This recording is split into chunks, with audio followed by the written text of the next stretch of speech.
Gracefully and Frankly is made possible by support from generous sponsors. We're so grateful. Like Sierra Sil, you can live pain-free. And if joint pain, especially in your knees, is slowing you down, try Sierra Sil capsules or spray today. Pick up these natural anti-inflammatories in store or online. And if you don't feel a difference in your pain within 14 days, return them for a refund. Details on the website. That website is sierrasil.com. Sierra, like the mountains, SIL.com. And you have a code GF to use for 10% off your purchase.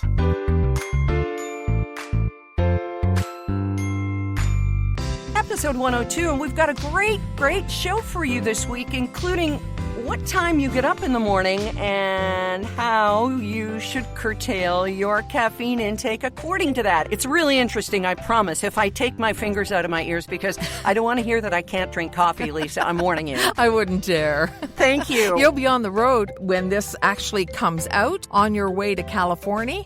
It's a place you ought to be. So you loaded up the truck and you went to Cathedral City. Oh, jeez. Oh, my goodness. Only for people of a certain age there, right? Yeah, absolutely. Do you know the Beverly Hillbillies made its debut the exact same week that I did, and therefore you did? Its first episode was September 26, 1962, and why I know that, it just doesn't matter. Yeah, the world got Jethro and... Ellie Mae's birthday was also September 26, so see how that all... Donna Douglas, yeah.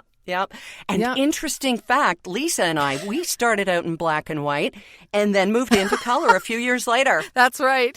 Everything was so different. Yeah, our mothers were so surprised. And imagine the doctor standing there with his cigarette, probably almost dropped it as they were birthing us. Yeah, things were different. Right.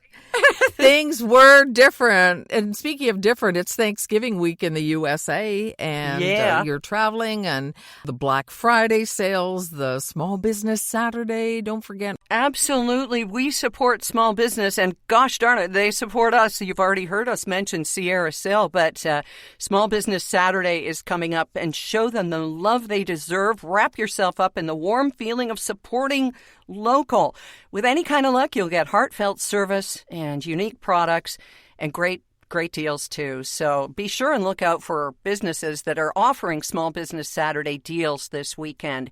It's not as easy as the one finger, one click, blah, blah, blah, but it's so important. And you support us, and that means you're supporting a small business too. If you like to read before bed, there's a little tip someone passed on to me that I passed on to you, and we will share about getting freebie books to download. Yeah. I always found that when I was reading, for example, Stephen King's 1963 or whatever, that when I fell asleep, the thing would almost give me a concussion. So I found the Kobo is good for reading in bed. It is, and that Stephen King is called 11/22/63, and it is still one of the best books I've ever read, any genre, anywhere. It's not horror, it's romance, it's time travel. I had to get that plug in because that book just is everything. It is. And we're going to talk about another big book. The Cambridge Dictionary has chosen its word for the year. There's going to be a lot of these, but this one's kind of surprising, and Lisa doesn't like it. She's wordist. It's not that I don't like it. It's just that I think sometimes people take it too far. And a wonderful bit of feedback as well. We'll share that too.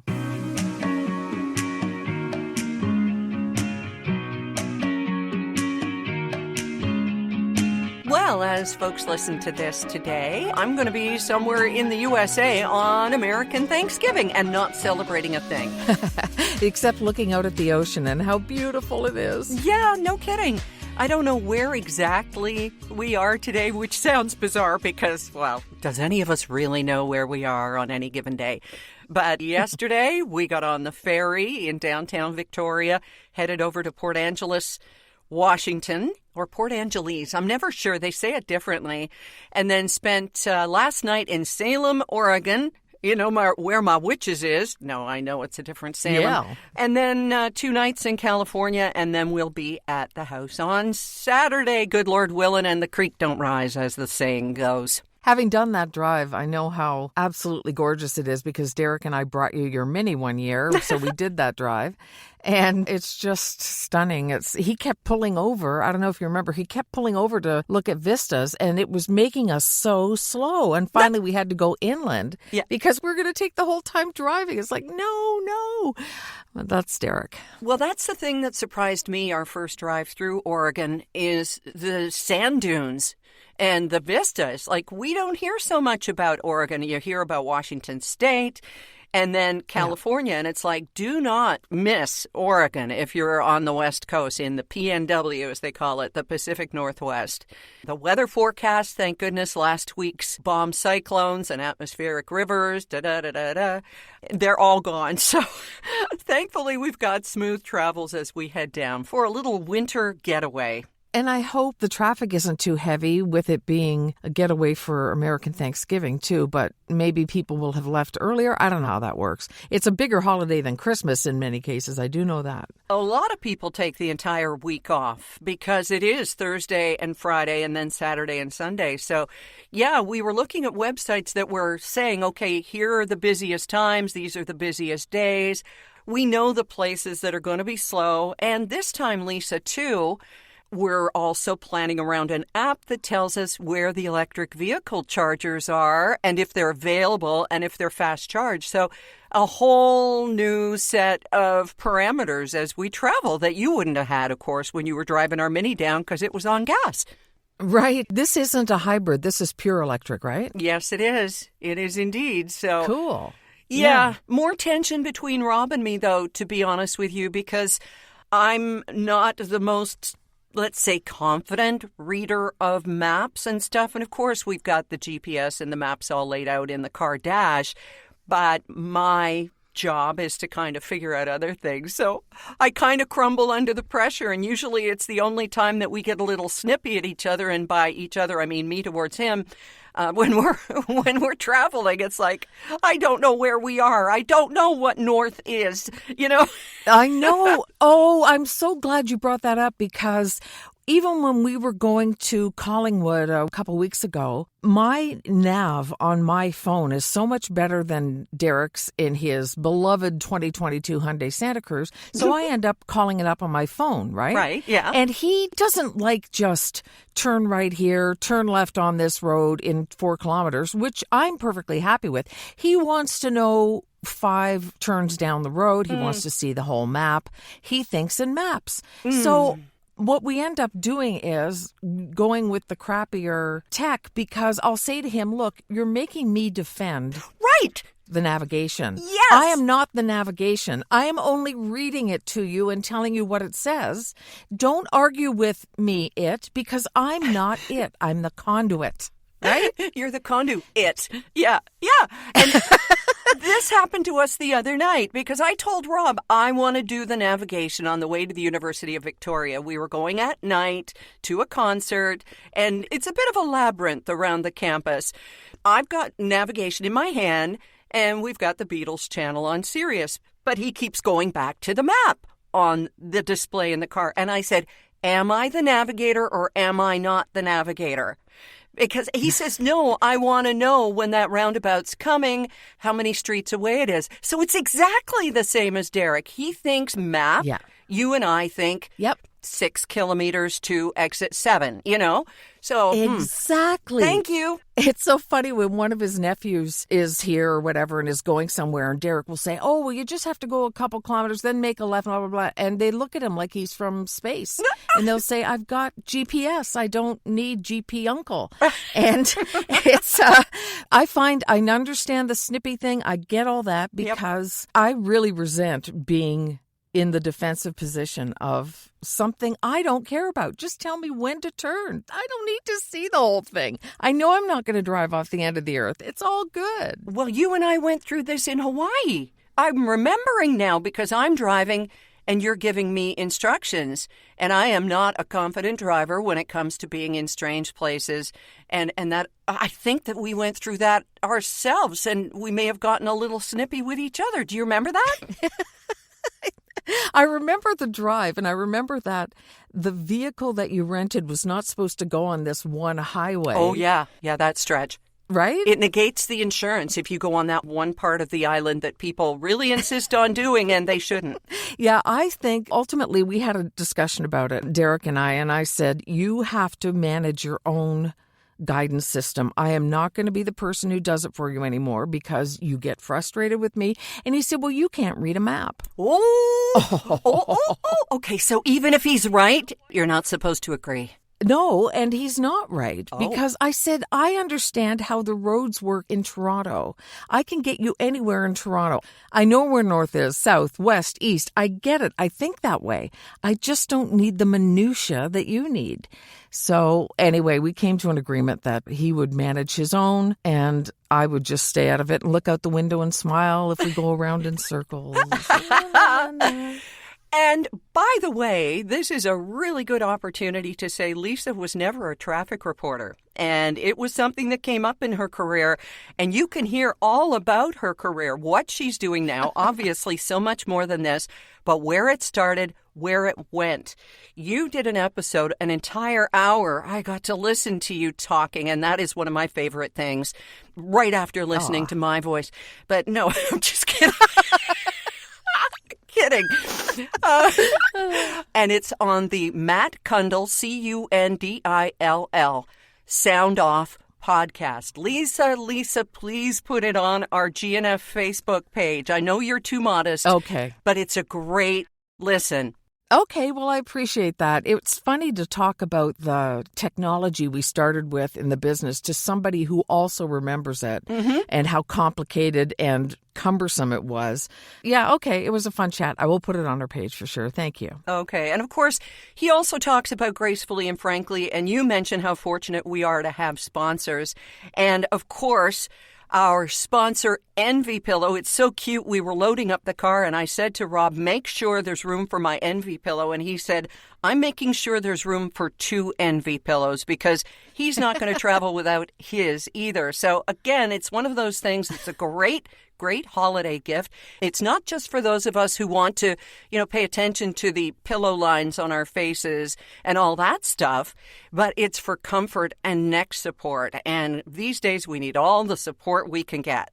Absolutely. They have new sheets now too, right? They have copper-infused sheets, Tencel sheets. So brand new, just hot off the presses. So there you go. Oh, fantastic. And you can go to envypillow.com, envypillow.com, and get 10% off using the code GF. And don't worry about the Canada Post strike. In this case, they've got it all covered for you. They said it'll get to you faster than the bunny on espresso, so you can rest easy. Quite literally. A lot of people are affected by that strike, and we're one of them. Anybody who has purchased, of course, from the GNF boutique has found that their item is on hold right now, and I cannot find anything that will not sink us if I ship it. Going from $2 to $15 to ship something tiny is just kind of silly. So I do hope they resolve it soon for selfish reasons. And small businesses really do need your help. Of course, as we mentioned, today is U.S. Thanksgiving, and it's the latest in the year it can possibly be, just as it was for Canadian Thanksgiving this year. And some 80 million people expected to travel. We are among them, as we mentioned. But tomorrow, Black Friday. Lisa, have we been hearing about Black Friday for about 2 months now? Oh, yeah. Every time I hear about it way too early, I think, well, this is just another merchant trying to make sure that they get their share of holiday revenue. And I try and be kind about it because retail's suffering and, Amazon has become a story they do in the news now when really they should be waiting for them to advertise, but I don't think they do that much. Yeah. It's a little overwhelming, but you have mentioned before, and I think where you're going is Small Business Saturday, right? Yes. And we are a small business. And I'm going to do a little bit of a sidebar here. When we had Lauren as a young girl, because when we were small as children, our mother called our private parts your business. And, okay. And I remember a commercial came on the radio, and this is what we went on to tell Lauren hers was too, right? Did you wipe your business? That kind of thing. And there was a commercial came on the radio and said, do you have a small business? And Lauren pipes up from the back seat, I have a small business. Oh, that's wonderful. Yeah. So Lisa and I, we have a small business, and it's hurting right now. And there's no amount of hormone therapy that can help that. So be patient with our small business. It gets better. Yes, and I'm really looking out for our small business to ship its stuff before Christmas, in time for Christmas. So we're keeping an eye on that. And we love our small business. You're doing so well with your small business, Lisa. That's right. Our husbands like our small business, too. They really do. They encourage us. They encourage us to keep our small business busy and happy.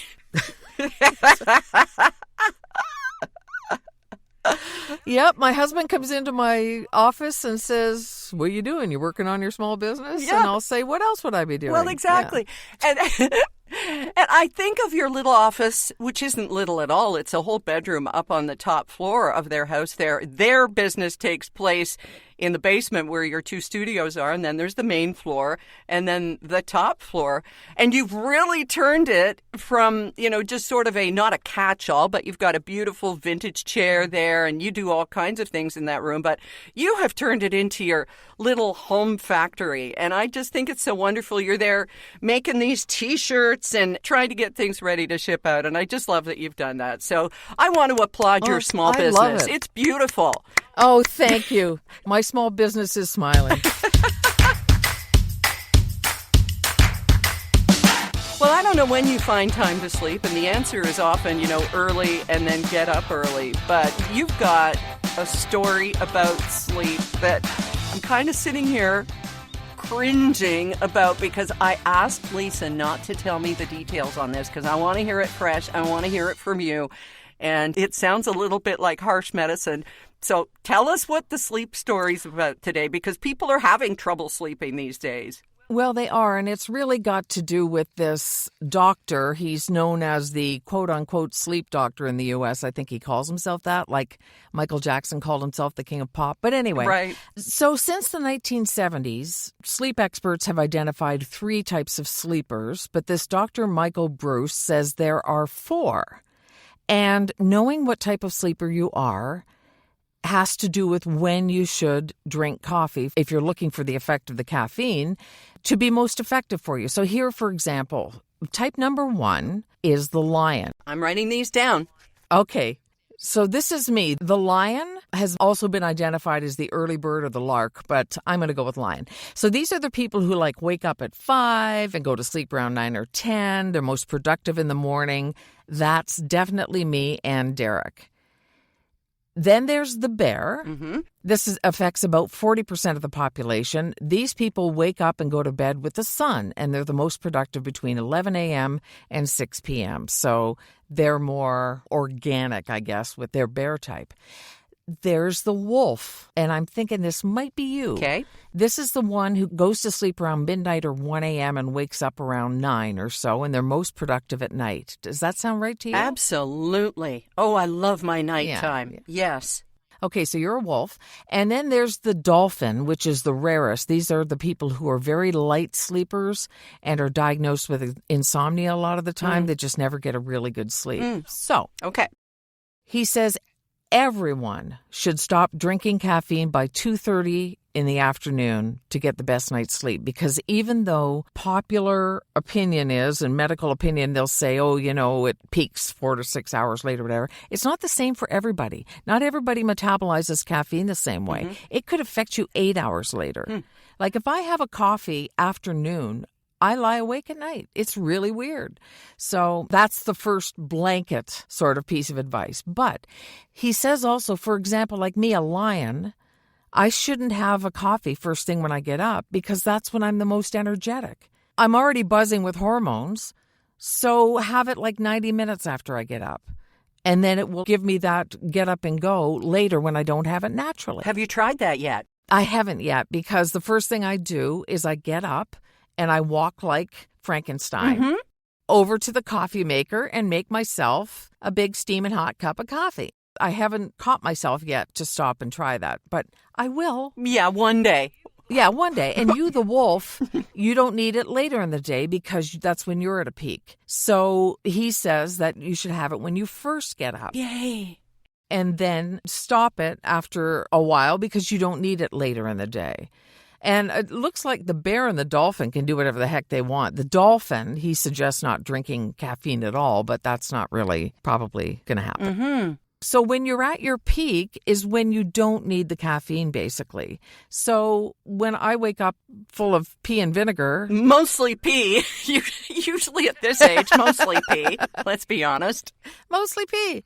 Yeah, but I thought that was kind of interesting. So I am going to try putting it off until a little bit later. It's just habit. It's not that I feel I must have it to open my eyes. We lions can apparently afford to wait a little while. If you want to. But Lisa, if you're like me, and we both have good coffee machines because life is too short to drink, well, cheap wine, which we don't anymore, and bad coffee.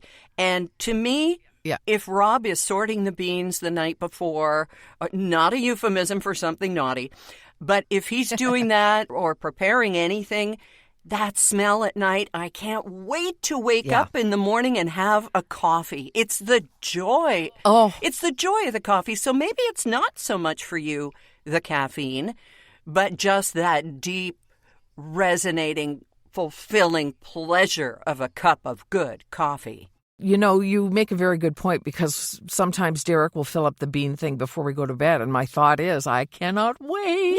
Yeah. Well, I'm grateful for that information. The lion, the bear, the wolf, and the dolphin. Wow. Yeah. I thought you were going to tell me that I shouldn't drink coffee, and so I was all prepared to play you this while you were talking.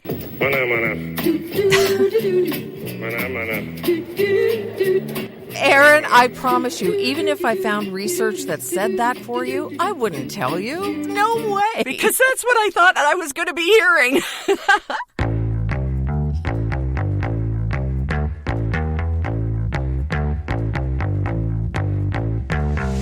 Do you read before bed, Lisa? Is that how you kind of get your wind down? Always. Yep. I read my Kobo. Mm-hmm. It's very lightly backlit, my Canadian version of a Kindle, I guess. And yeah, always read. What about you? I've started doing that since my news withdrawal, and I've been catching up on books I downloaded so long ago. And I'm finding about myself that I'm reading a mystery right now by Canadian author Linwood Barclay, of whom Stephen King is a fan. So that tells you how good Linwood is. I have to read every night or every second night or I lose the story. So I don't know if that's common with you. Oh, good. It's not just me. Yes, all the time. Yeah, and it'd be like, who is this person? Where do they come in? Yeah, you have to really keep up with it. Yeah. Yeah. Well, I want to thank you for a free gift you gave me. And often when you get suggestions from friends, it comes from the best place and, you know, it's legit. And we're not involved with these people. This isn't a sponsor or anything like that. But you sent me an email to get free books. And there's no strings attached. I love it. Yeah, BookBub. They have about 20 million subscribers, I think. And I don't know how they do it if they just scour everywhere when people put books on for free. Because, for example, my friend Carolyn Arnold, when she's marketing her books or selling her books, sometimes you put one out for free and people download it like mad, and then they're like, well, what happens in the rest of the series? Right. You know? Oh. And it just makes sense. So they have freebies or drastic reductions in price. And sometimes you can get a bestseller for $3.99 or something. Or $1.99. Yep. And I've downloaded so many of them, including the free ones, and I may not know the author, but if I read the synopsis, and the great thing is, if it doesn't resonate after a chapter or so, you just delete it and you're not out any money. And maybe you do find that author you love. You've lost nothing if you let it go. That's the beautiful thing. Yeah. And this isn't to say there's anything wrong with library apps. Mm-hmm. Yeah, I found, though, I don't know whether it's my Kobo or what it is, but when I've brought books from our library onto my reading device, I can't change the font. I haven't been able to. And, you know, this could be my problem. I'm not sure. But same thing with Derek. So that's why we don't get them from the library. Plus, you have to wait. They only have a certain number, even though they're virtual. Mm-hmm. Sometimes you have to wait for a book, right? And that seems kind of silly, but whatever. Well, to get back to that website that Lisa, you shared with me, and every day they email you the list of the new books, like the books that are available that day. And it is BookBub, B-U-B, not buddy, but bub, like booby, bookbub.com. To me, there don't seem to be any strings attached. So thank you for that. I'm loving it. You're welcome. You're very welcome. Somebody showed it to me, so now I'm passing it on. Okay.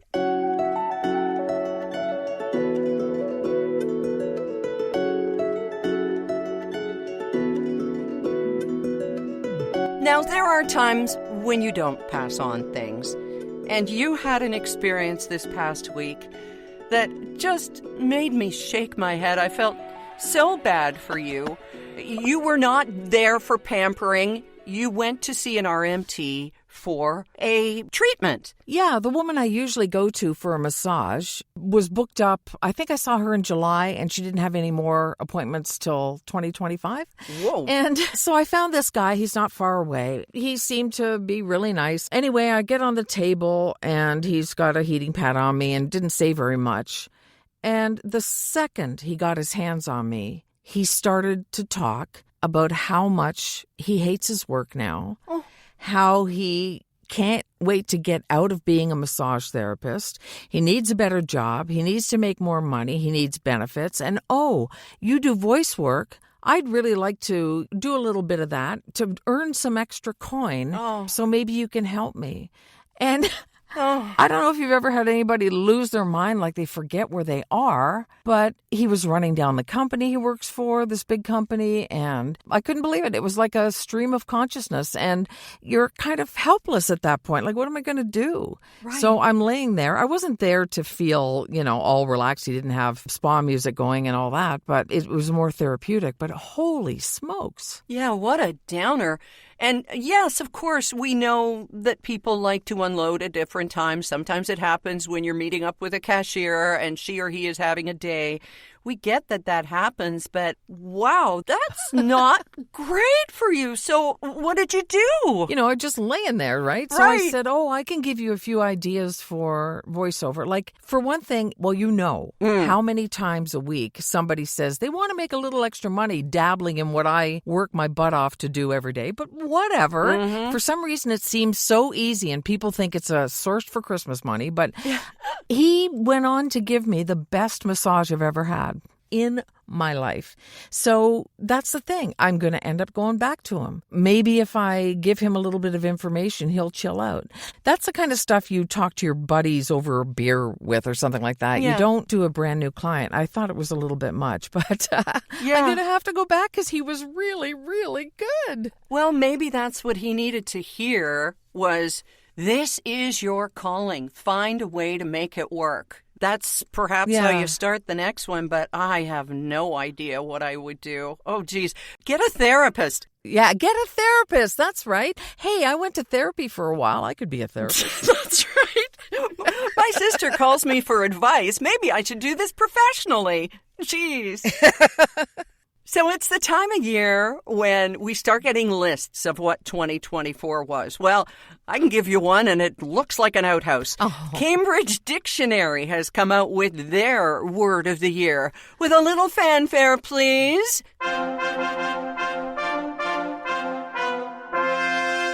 Tell us what it is, Miss Lisa.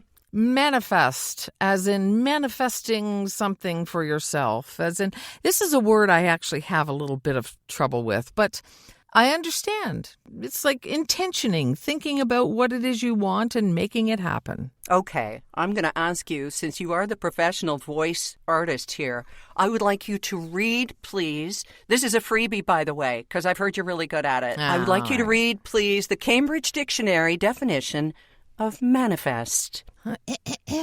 Manifest, verb. To use methods such as visualization and affirmation to help you imagine achieving something you want in the belief that doing so will make it more likely to happen. Okay. I guess they're seeing it all over the place this year, and people are using it as a sort of a mindset. There could be worse mindsets, That's true. My only caution is there are some people who think it's magic.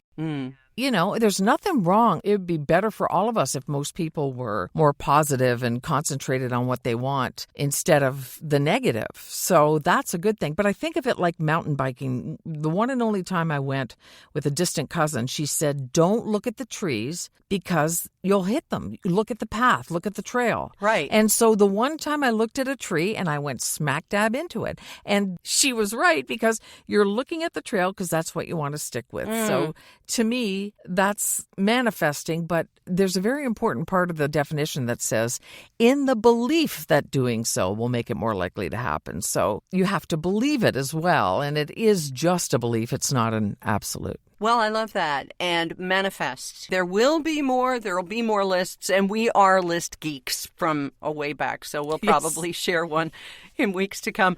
And we also love to share emails. Got a nice one from Carolyn this week. Carolyn wrote, I started off my morning giving you both a listen and just had to say I had the biggest yay when I heard Erin say she has stopped with the news. Your mental health will be so thankful, Erin. I know that must have been huge for you, as huge as my yay. I, too, only follow our local news, love my Exeter 90.5 radio station. So, yeah, this is still a thing for you, right, Erin? You're on a bit of a news diet? Yes, and then I heard Rachel Maddow has taken a pay cut, so it's my fault. Oh, it's no. my fault. How could you do that? Yeah. She's going to have to move to a smaller house. Yeah. Back to the email. Carolyn writes, I'm still trying to figure out and get used to Threads, the social media site. I do still have my Twitter for keeping up with my Leafs updates. Not too many posts from Leafs or my trusted sports people are on Threads. Thanks again for all you do. Wishing you continued luck and everything good for your Gracefully and Frankly adventures. Love, Carolyn. Now, there's a bit of a trick to getting your Leaf updates on Threads, right? Yep. You just have to follow and engage with people who do your team's updates, and that way they fall into your algorithm. It's chosen for you. So it can happen. It can. And I love when Carolyn posts, "Go Leafs, go," because it explains to me, that's why Rob's in the other room right now, because it means the Leaf game has started at 4 p.m. our time. So, Carolyn, thank you. And anyone who wants to email us, gracefullyfrankly@gmail.com. Anything to the voicemail yet, Lisa? Not yet. I've had a couple people ask me about it, but that's about it. But it's just like sending a message on your Facebook Messenger and you just click the little microphone and record and send it off. I posted the video about how to do it again on our Gracefully and Frankly page. So any day now. Okay. Well, next time we talk, my dear, for episode 103, I hope to be sitting in an Airstream trailer that is in the backyard of the house that we're renting. It should be a great experience. I hope the acoustics are good in there. It won't be my studio, but nothing is. So we're just going to see how it all goes and rolls. And I'm looking forward to it. I'm manifesting a good experience for you because we did episodes last year in a vehicle and they were fine. So I think it's going to work out well. I think so, too. Can't wait till you come and visit. Me too. So thanks again to NV Pillow and Sierra Sil, both of which are accompanying us on our trip. And next week, so will you be as you listen to Gracefully and Frankly. And we're so grateful. We certainly are. Thanks for being here. Bye-bye.